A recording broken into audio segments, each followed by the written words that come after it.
All right, so today we're diving into what is basically a masterclass in modern geopolitics, playing out right now at the UN General Assembly. It all comes down to a clash between the competing styles of some of the world's most powerful leaders. Let's kick things off with a moment that, honestly, nobody saw coming. You've got the leader of the world's largest Muslim majority nation calling for multi-faith harmony, and he includes the Jewish greeting shalom. That one word, shalom, tells you everything you need to know. The old diplomatic rulebook, yeah, it's getting thrown right out the window. So Palestinian statehood is the big issue here. It's really the lens through which we can see all these different strategies from world leaders clashing. But before we get into all the political drama, let's do a quick rundown. How does a country even get recognized by the UN anyway? Okay, so on paper, it looks pretty straightforward, right? A four-step process. But look closer. You've got two huge hurdles, the Security Council and the General Assembly. Just getting past one of those is a massive diplomatic win, but you need to clear both. And that's where things get, well, really, really complicated. And here's the real kicker. It all comes down to the veto power. Any one of the 5 permanent members can just say no, a single veto, and the whole thing is dead in the water. And when it comes to Palestine's bid for statehood, well, historically, that's exactly what's happened.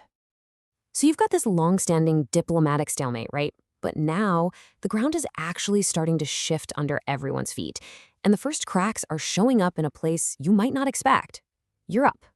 What used to be a pretty solid, unified front is now splitting wide open.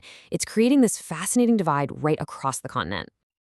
And who's leading the charge? None other than French President Emmanuel Macron. He makes this huge, landmark announcement, basically breaking ranks with a bunch of his longtime allies to just go ahead and recognize a Palestinian state on his own. It's a super bold move, a real diplomatic gambit, and it's designed to do one thing: force everybody else to finally pick a side.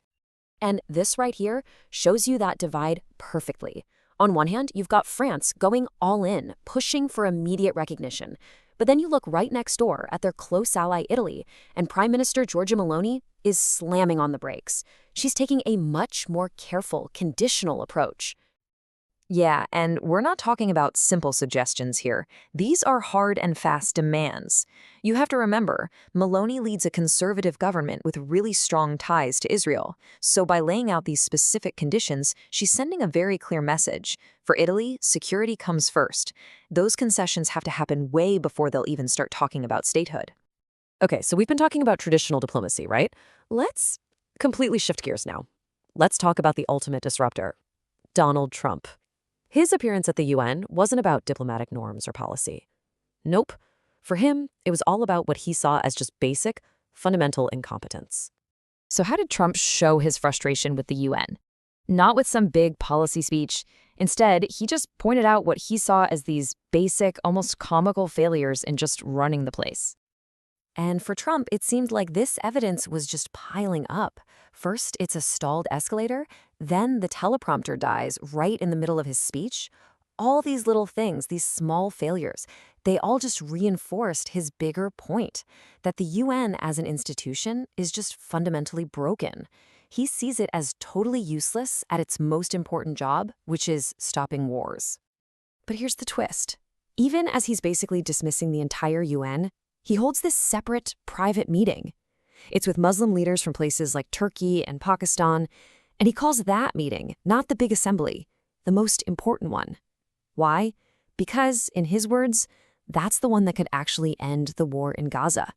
So let's recap where we are. You've got major European allies totally divided.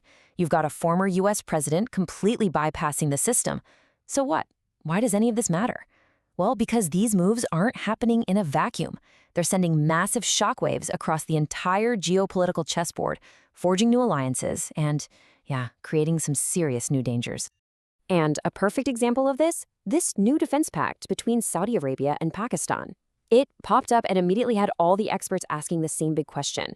Are we literally watching a brand new military alliance being born right before our eyes?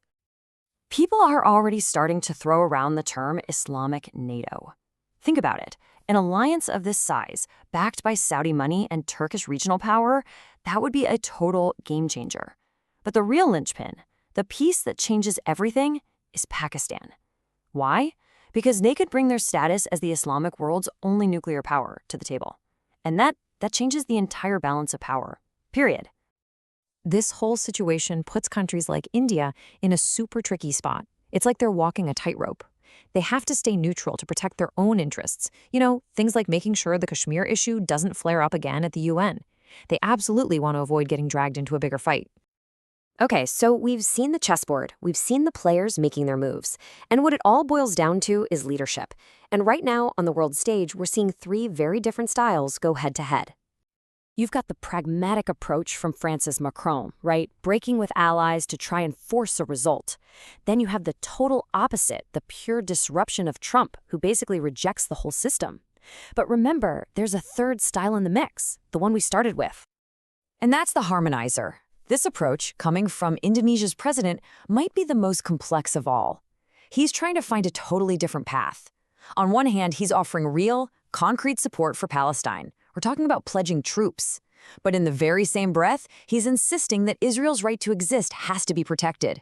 His whole goal is to de-escalate the situation, not to pick a villain. So that leaves us with the big question, doesn't it? In a world that is so fractured, so divided, which one of these paths actually leads to peace? Is it the harmonizer, the disruptor, or the pragmatist? It's something worth thinking about.